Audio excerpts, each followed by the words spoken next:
Amós, capítulo de número 7.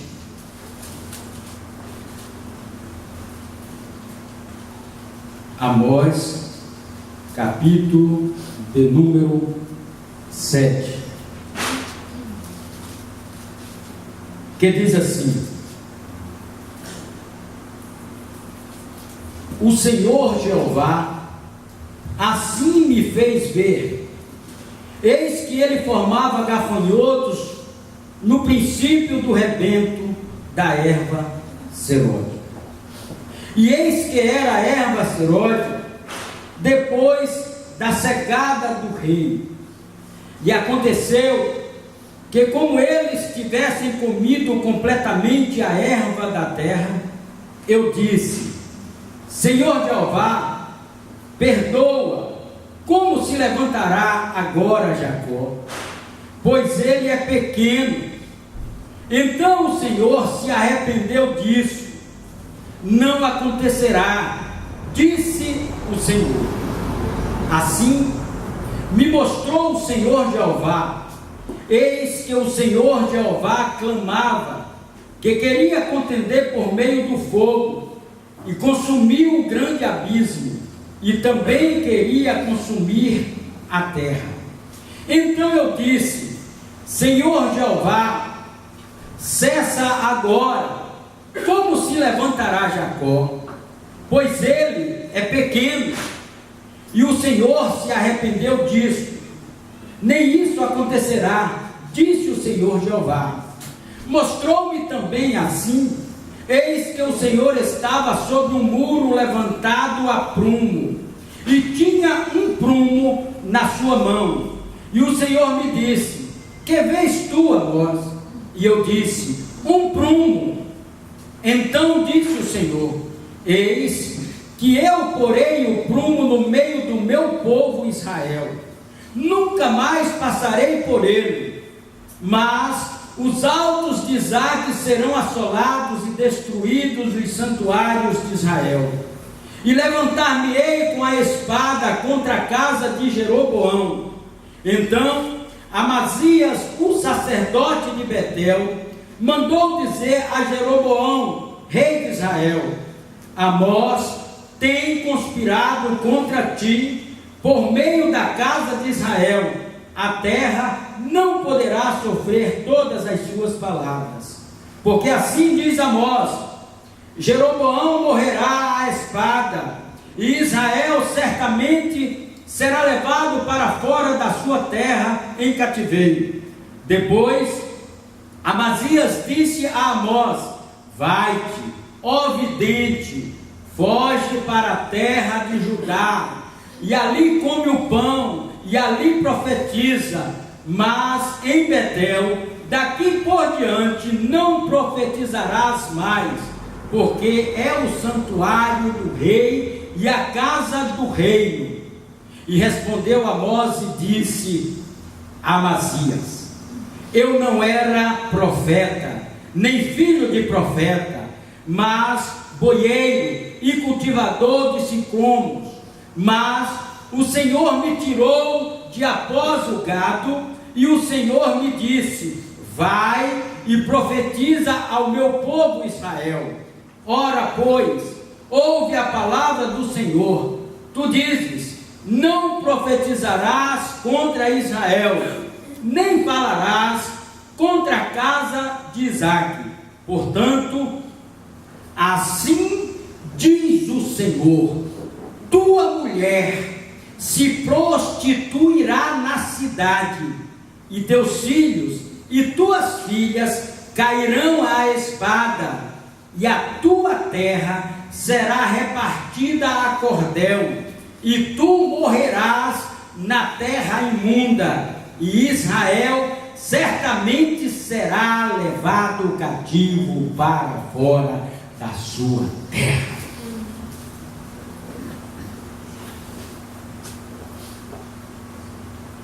Entenderam bem o texto lido? Que Deus nos dê sabedoria e graça para que possamos entender a mensagem do Senhor desta noite. Mas quem é este Amós? Um profeta leigo, um profeta que não passou pelos seminários teológicos. Deus o capacitou. E Deus chama aquele que Ele bem quer. Basta que esteja na brecha. Basta que esteja na posição. Basta que ouça ao chamado do Senhor. Amós. Quem era este homem chamado Amós? Quem era este homem chamado Amós?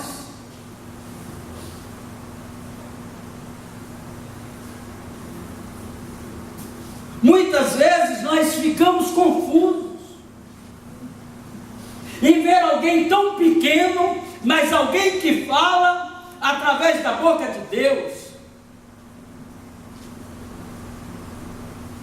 Amós é este homem que confundiu uma nação inteira.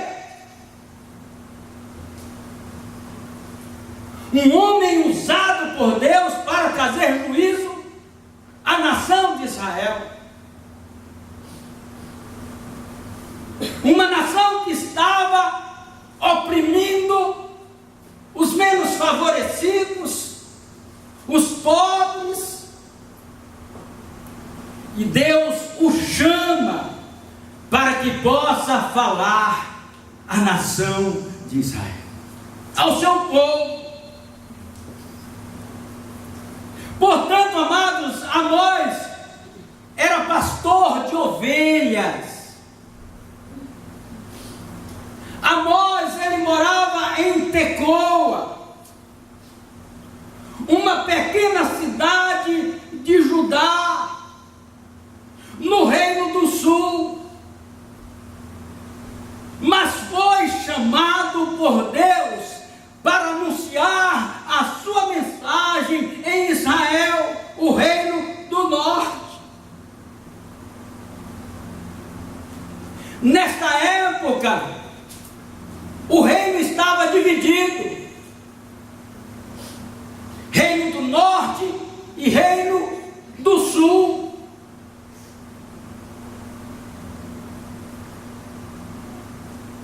E agora Amós é chamado para falar para o Reino do Norte, que a priori estava tudo bem. A nação estava em crescente, mas a nação estava em pecado. E quando o homem se encontra em pecado, certamente que virá o juízo de Deus. Portanto, o Senhor levanta Amós, tira Amós lá do meio da roça, lá do meio do campo, um homem que lutava com ovelhas, com gado, para levantar como profeta para falar a uma nação. Aleluia.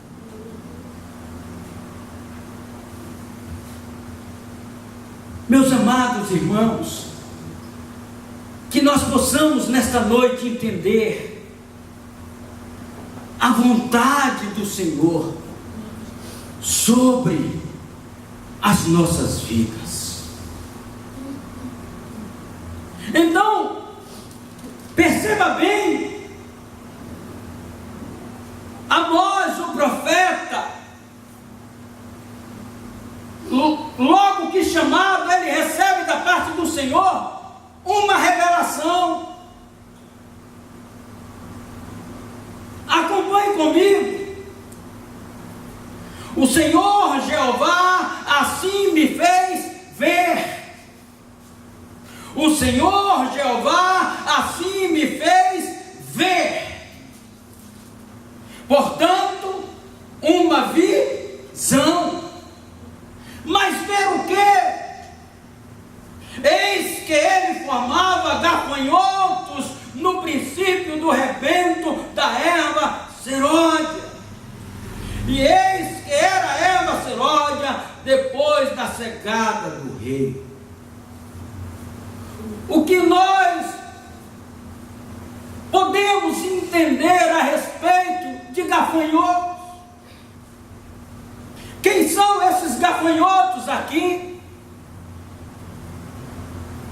O porquê desses gafanhotos? Aqui está falando do juízo de Deus. Aqui simboliza o juízo de Deus. O que é que os gafanhotos eles fazem em uma lavoura? Eles destroem a lavoura. Eles acabam, eles devastam com a lavoura. Portanto, aqui está falando do juízo eminente de Deus. O Senhor Jeová assim me fez ver. Eis que ele formava gafanhotos no princípio do rebento da erva seródia. E eis que era a erva seródia depois da cegada do rei. E aconteceu que, como eles tivessem comido completamente a erva da terra, eu disse. Ou seja, o profeta, ele entendeu a mensagem, a visão de Deus. Aí ele diz: Senhor Jeová, perdoa. Senhor Jeová, perdoa. O profeta de Deus, quando ele está na brecha, ele entende o que Deus quer falar. Ele entendeu que Deus estava passando aquela mensagem para ele como juízo para o seu povo. E ele diz: Senhor Jeová, perdoa. Como se levantará agora Jacó? Ou seja, como se levantará agora o teu povo Israel?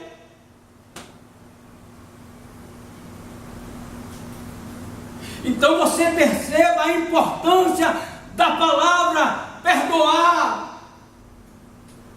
De coração puro, ele na brecha, ele clama a Deus, ele sente a dor daquele povo e clama ao Senhor: perdoa. Perdoa. Como se levantará agora Jacó? Pois ele é pequeno. Ele está dizendo: pois ele é fraco.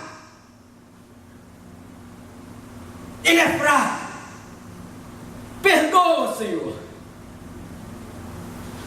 Na sequência, no verso de número 3, então o Senhor se arrependeu disso. Não acontecerá, disse o Senhor. Mas espera aí, a Bíblia diz que o Senhor, ele não se arrepende do que ele faz, mas aqui a Bíblia diz que ele se arrependeu. Mas lá no livro de Números a Bíblia diz que o Senhor não é homem para que minta, nem filho de homem para que se arrependa. Há uma contradição? Não. Porque o Senhor, ele não se arrepende. Mas aqui está uma figura de linguagem.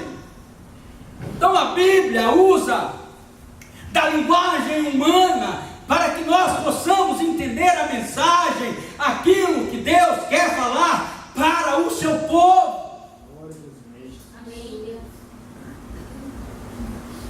Quem aqui não tem sentimentos? Todos nós temos sentimentos. E todos nós reagimos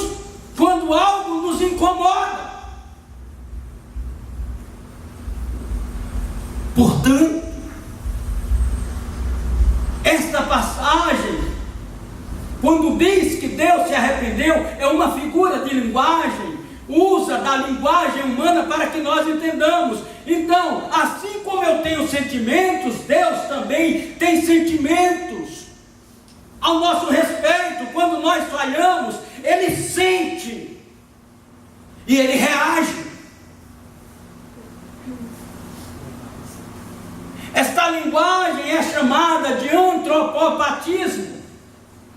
Antropos, homem, batismo, sentimentos. Então, assim como eu tenho sentimentos, o nosso Deus também, Ele tem sentimentos quando nós falhamos com Ele. Portanto, Ele não se arrepende em hipótese alguma. Ele é Deus, Ele é santo, Ele é Senhor. E a Bíblia diz que ainda que nós estejamos infiéis ou sejamos infiéis com Ele, Ele continua fiel para conosco, porque Ele não pode retroceder. Ele é Deus, Ele é santo, e a sua misericórdia, ela está estendida sobre nós, sobre a nossa vida. Aí agora no 4, volta o profeta Amós. Assim me mostrou o Senhor Jeová.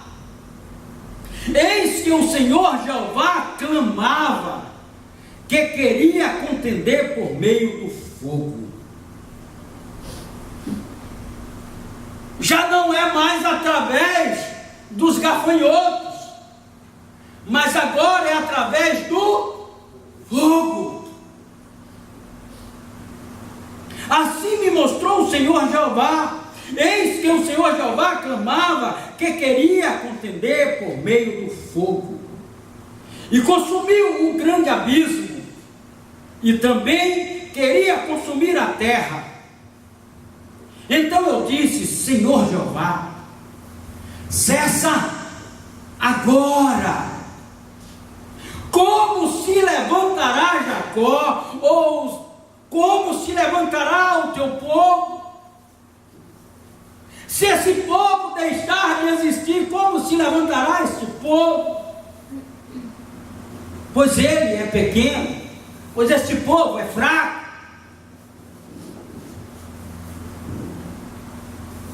Este povo é fraco.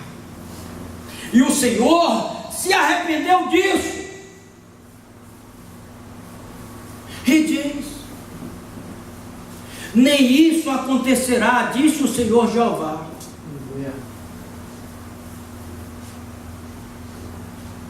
Para que a gente entenda a importância de um homem quando está à disposição de Deus. Quando um homem, uma mulher está disposto a fazer a vontade de Deus. Portanto, amados, quando chamados para o serviço do Senhor, não relute. Se é o Senhor que te chamou, se é Ele que te alistou, procure atender o mais rápido possível ao chamado do Senhor, para que Ele possa ouvir as tuas petições, ou as nossas petições.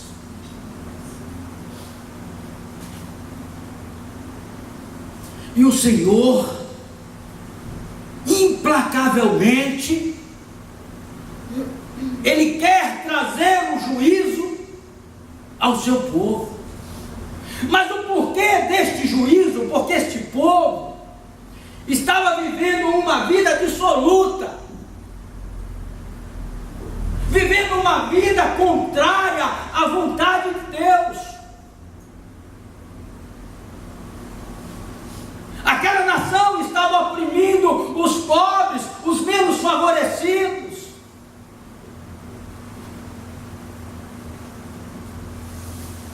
E Amós é levantado como profeta de Deus para trazer juízo, para falar àquela nação e falar com autoridade. Glória a Jesus. Amém. Eu quero dizer uma coisa aqui, meu amado irmão. Estudar é muito bom. Se preparar é muito bom. Mas o maior preparo é quando o homem está à disposição de Deus para ser trabalhado no seu caráter, na sua vida espiritual. Amém. Glória a Deus.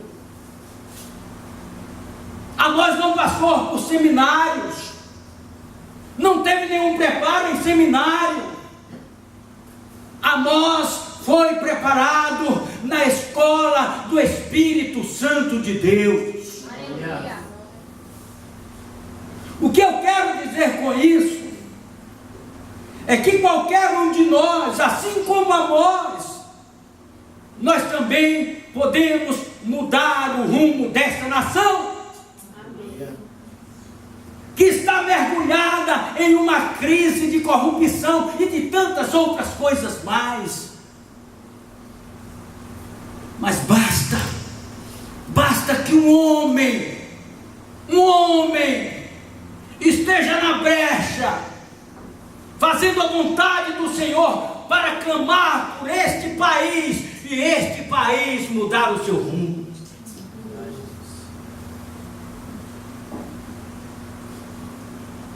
Então vejam, pela segunda vez, o profeta Amós, ele clama e ele pede, como se ele estivesse dizendo: Senhor,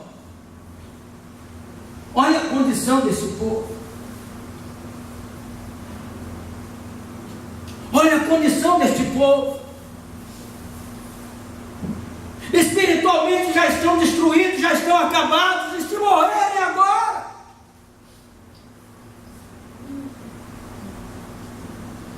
é como que se a história daquele povo estivesse se encerrando por ali, meio àquele juízo.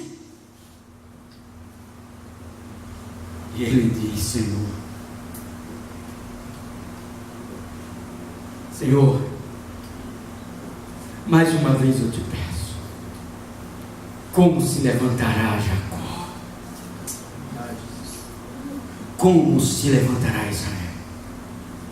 Pois ele é pequeno, estão fragilizados. O teu povo está fragilizado. O teu povo está sem rumo. E o Senhor se arrependeu disso.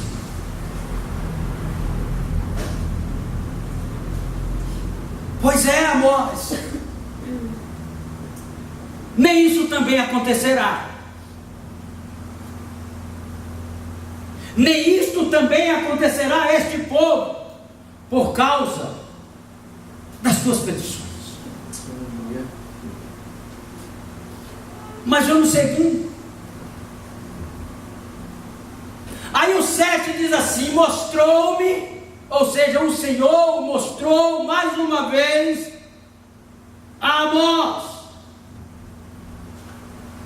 Mostrou-me também assim: eis que o Senhor estava sobre um muro levantado a prumo, e tinha um prumo na sua mão. E o Senhor me disse: que vês tu, Amós? E eu disse: um prumo.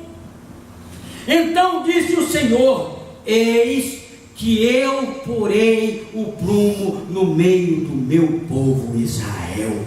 Nunca mais passarei por ele. Significa dizer que a misericórdia do Senhor para com este povo estava se esvairindo.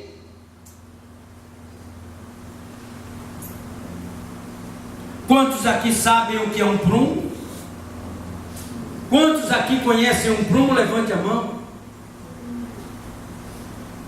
Será que se pode levantar uma parede ou construir uma casa sem prumo?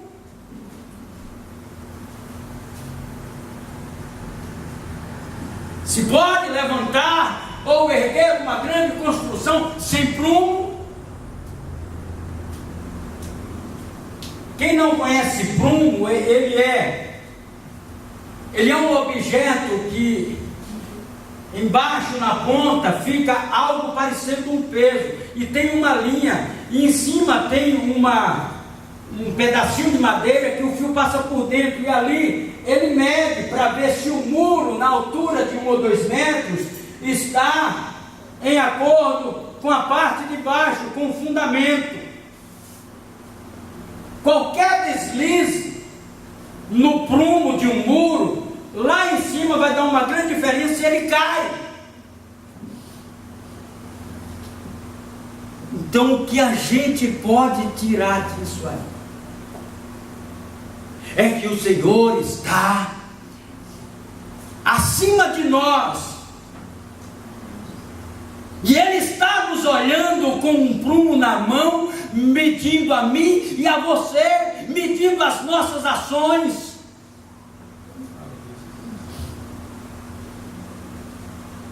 As nossas atitudes.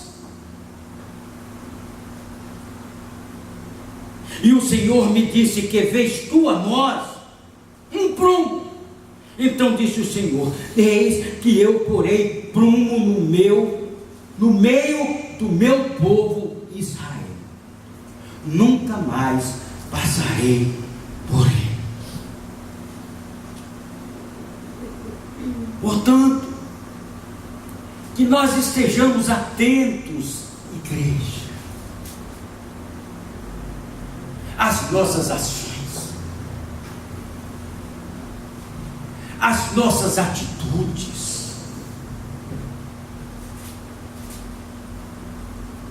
Será que o que nós estamos plantando na nossa vida cotidiana como crentes, homens e mulheres de Deus, será que o que nós estamos plantando nesta caminhada, nesta jornada, tem agradado ao Senhor?